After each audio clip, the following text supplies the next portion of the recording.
Hey you guys, I just want to make this quick video and just talk about a couple encounters that I had with a couple of women in regards to talking about relationships. Now, some of these women were married, and then you had some of them that were single, but they were in situationships. The one thing that they all had in common was that they were actually suffering in silence. You had some that were going through physically and emotionally abusive relationships, and then you had others that were just not being fulfilled emotionally nor sexually. They all had different things going on. So my question is, not judging you, but why are you choosing to stay? And they all had different answers. Some were not financially able to stand on their own. You had some that were worried about the kids, staying for the kids. You had some that just didn't want to see him with anyone else. And then, of course, the common denominator, they all love these men. So, my advice, always seek God first. Ask God, what steps do you need to take in this relationship? How do you need to handle it? And then just wait and just hear clearly from God. After that, go to the individual and talk to them. Communicate effectively and let them know exactly how you're feeling about different things and give them a chance to fix it. Ask them to go to counseling. If they don't want to go to counseling, just give them time now that they know what's going on and just see how they're going to handle it. If you don't see any changes, all right, it's time to start stacking your money. That way, you can stand on your own. You don't have to worry about anyone else for your financial stability. Okay? If you're worried about your children, talk effectively. I'm sorry, I can't talk, but talk effectively to your children at their level of understanding to make sure that they really understand, what's going on. Because trust me and believe, kids know when something is bothering you. Okay? The same way we can tell when their emotions are off, they can tell when our emotions are off as well. Make sure that your support system is a good support system. Not saying you're putting everybody in your business, but make sure you have people around you that's going to encourage you, that's not going to allow you to play the blame game. People that are actually going to, tell you different ways to maneuver through this. People that are going to give you a lot of wisdom. You need that. Don't go and seek opinions. Too many opinions will actually confuse you because you're going to be doing what other people want you to do in your relationship when actually you need your own mindset on how to maneuver through your relationship, because the way you love this person is going to be different from the ways that your friends or family members, will love this person because you have a deeper connection with them. Also, make sure you're giving yourself daily affirmations and just telling yourself you can get through this. You will be able to stand on your own. Whatever it takes, whenever you feel like weak, like I can't do this, give yourself those affirmations that you can stand on your own, that you do not have to put up with a disrespect or, someone that's not going to make sure that you're fulfilled sexually or emotionally. You do not have to put up with the physical abuse or the emotional abuse, because no one should be anyone's punching bag. So just know that you have to love yourself and know that you deserve so much better than what it is that they're actually putting out. And a lot of times we can say, well, if they're giving them credit, in Shabaz's words, we give men credit for the 10% of what they're doing right, and then we make excuses for the 90% where they're lacking. Now, as women, myself included, hey, I'm guilty of it.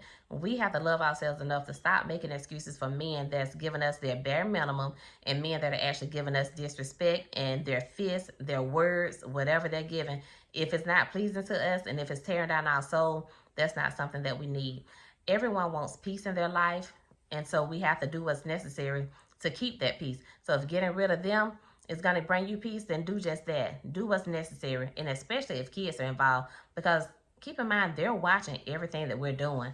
And even if they don't say anything, they're still watching. And it is affecting them in some kind of way. It is. And eventually they may need counseling, or it could possibly affect them in their relationships as well. But as women, we have to focus on our beauty.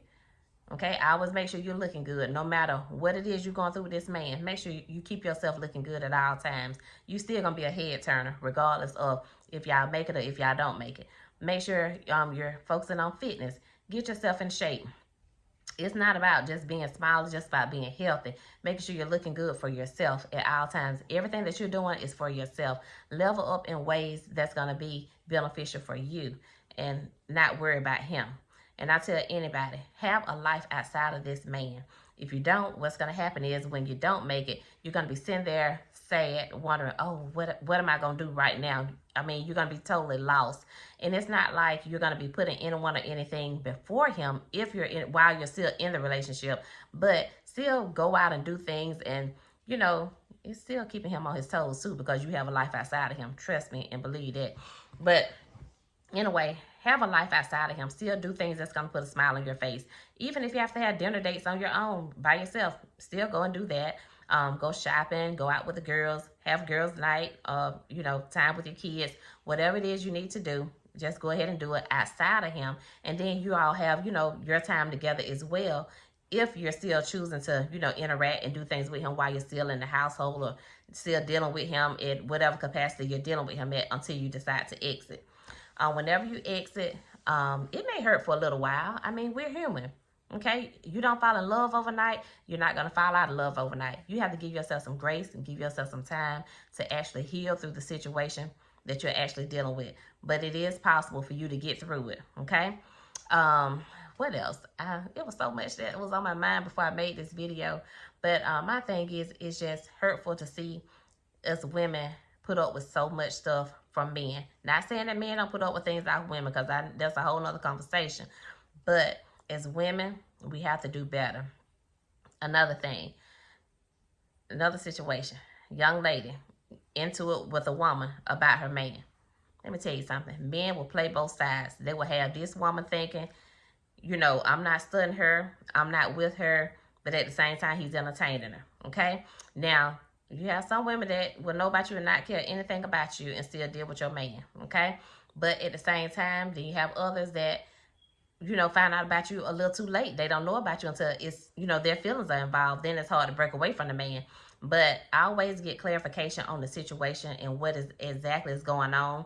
Know what this man is telling this woman before you cause friction between you and her. Because so many times as women, we go against each other when it's really unnecessary, because it's the man. He's the common denominator between the two women. So if any conversation or friction is going to be had, it needs to be with the man. The other woman owes us nothing, but the man owes us everything, because he's the one that we decided to deal with and to lay down with. So as women, we just have to make better choices. Again, like I said, a lot of this I'm speaking from experience. If it's something to go through, I've been through it, except the physical abuse, of course.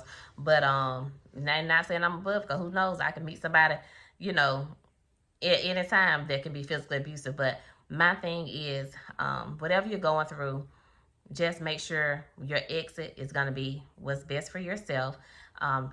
Stop making excuses for this man's actions and what he's doing. Be real with yourself about what's going on and exit accordingly. But make sure God is a part of whatever plan that you have. Have a great day, you guys.